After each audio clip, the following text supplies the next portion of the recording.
lahat ng oras magaling ka. Konti na lang, matatapos na. Bakit pa ngayon titigil?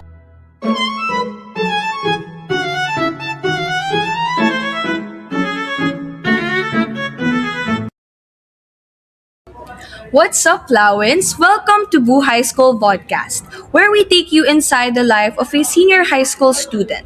The stories, the struggles, and the moments that make it unforgettable. So today, let me first introduce you to our guest, Mr. John Rain Ong. Hi! Hello po. How are you today? Okay naman po. Yeah, medyo napapagod lang, antok lang. Oh, Saka inuubo-ubo. Ayan, so, hello po, good morning po. I am John Rain Ong po. 16 years old and grade 12 student po at Trece Martires City Senior High School. And currently, I am the president of STEM 12 Lagmay and the former vice president po of STEM 11 Umali. I am the STEM 12 representative of Supreme Secondary Learner Government. Looking back at your grade 11 year, alin sa mga adjustments, new environment, new friends, classmates, o schedules yung pinaka-nahirapan kang i-handle? At ano yung ginawa mo para mas maging okay yung transition na yun? For me, nahirapan ako totally sa pag-adjust, syempre, sa new environment. Especially, bago lipat lang and public school nga. Ayun, nahirapan ako. Pero, isa sa mga naging dahilan ko bakit ako nagpatuloy or hindi ko din naisipan siguro na lumipat at ako na-encourage siguro lalo para pumasok kasi siguro nakita ko din yung sarili ko na feeling ko mas mag-i-improve, madami akong makikilala or yung mga skills ko pagdating sa academics or extracurricular is mas lalong mahahasa. Isa ko lang siguro huwag ka mag-i-stay sa comfort zone mo. Mas maganda siguro na mag-explore ka na mag-explore. Kahit hindi mo alam yung larangan na pinapasok mo, mas maganda sana kung tinatry mo na sa tingin mo, kaya mo naman yun, bakit hindi mo itatry? So, since na-mention mo yung sa big adjustment na nahirapan ka nga, sa circle of friends naman, paano ka nakabuo nung following days na nagkaroon tayo after first day of school, sa mga susunod na araw? Paano ka nagkaroon, kumbaga, sinasabi mo, leave your comfort zone? How did you make a group of friends na?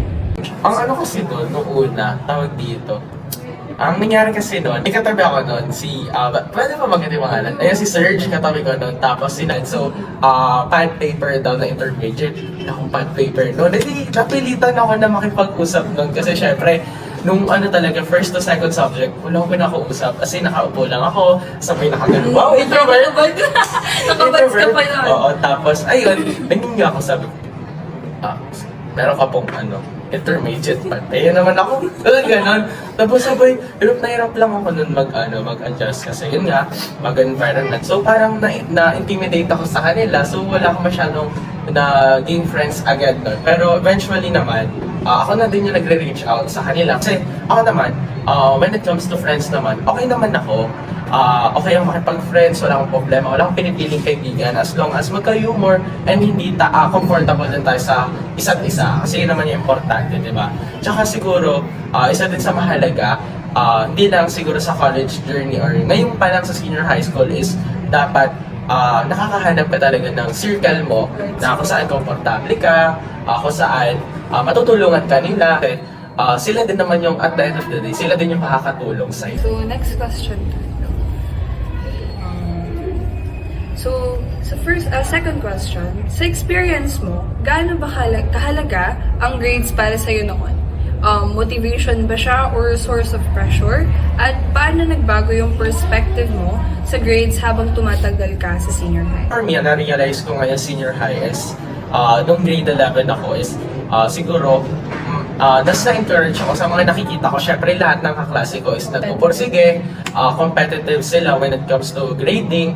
Siguro yun yung nag-push sa akin, siguro na wag siguro hayaan lang na okay na yan, pwede na yan. Siguro sinasabi nga nila, don't settle for less. For our third question is sa relationship encounters. how did your relationship with friends, teachers, or romantic peers influence your decisions and mindset during senior high school? Siguro sa friends, na na-influensyahan siguro ako pagdating sa pagsali kung saang mga events or competition. Siguro mas lumabas ako siguro sa comfort zone, ganun. Dahil sa pagpilit na sa akin na sali ka dyan, sali ka sa ganito. Mga friends ko din or kaklase, yung nag-push sa akin na sumali tayo. Kasi sayang naman, wala naman din mawawala. Kaya okay lang sa akin na sumali ng ganun. Tapos siguro thankful din ako sa mga teachers na nakakasalamuha ko nung grade 11. Maganda din na hindi ka tumatanggi sa mga offer na binibigay sa'yo kasi malay mo, yung offer na yun is yun yung chance para mag-outstand ka sa paaralan o kaya sa larangan ng mga sinasalihan mo. Sabi kasi ng mga teachers na wala na yan sa college, di mo na yung ma-experience sa college. Kaya for me, mas maganda sana na sulitin natin kung ano yung oras na meron pa sa atin at natitira sa atin ngayong senior high school. So this is pressure regarding self na. So, sa dami na expectations, especially coming from you na student leader na, sa family mo, sa teachers din ulit, then alin yung pinaka-naramdaman mong pressure ng senior high or now, at paano mo na-handle yung bigat nito without losing yourself? Siguro yung pressure pagdating sa sarili, no? Siguro na nung grade 11, nape-pressure ako sa mga tingin ng ibang tao na ay, dapat maganda yan, dapat perfect yan. So, doon ako nape-pressure. Hindi lahat ng oras magaling ka. Siguro may mga oras lang na mag-e-excel ka, may mga oras na yung iba naman ang mag-e-excel. So, naghingi ako ng mga thoughts ng iba. Nagre-rely natin ako sa mga kaibigan ko, especially para sa mga decision na hindi ko kayang pagdesisyonan mag-isa. Kasi hindi lahat ng oras kakayanin ko lang mag-isa. Tsaka mahirap din kasi siguro mag-kim-kim. Parang nagre-reflect siya. Doon pumapasok talaga yung saying na no man is an island. And then, you really cannot change how people perceive you. You really cannot change how people perceive you. Kung paano ka nila tignan, kung paano nila isipin, kung ano yung mga, kung paano ka as a person. So, ngayong graduating student ka na, ano yung pinaka-challenging na part ng phase na to? Ang uncertainty sa future, expectations ng iba, o pressure na kailangan ready ka na. Paano mo i-handle yung halo-halong emotions ngayon? Siguro pagdating sa pressure ngayong graduating student, siguro para sa akin is unang-una yung grades. Although hindi naman ako nag-expect na sobrang taas. Pero yun, siguro may mga expectation tayo na hindi talaga namin meet. Madaming ganap, hindi lang siguro academic, dun sa organization namin. Ayun, siguro sumasabay yun sa pressure, sa academic pressure natin as a student. Nagbe-build yung pressure sa akin. And siguro, mas lalong nagiging mahirap. Pero para sa akin, kapag dinawan mo kasi yung sarili mo na hindi ko kaya, na inisip mo na napapagod na ako, for me, mas namamanifest na hindi mo talaga kaya. Kaya ang ginagawa ko na lang siguro is minsan inisip ko na kaya to, malalagpasan natin to as a graduating student. Kasi syempre ang goal naman natin ganito is makagraduate.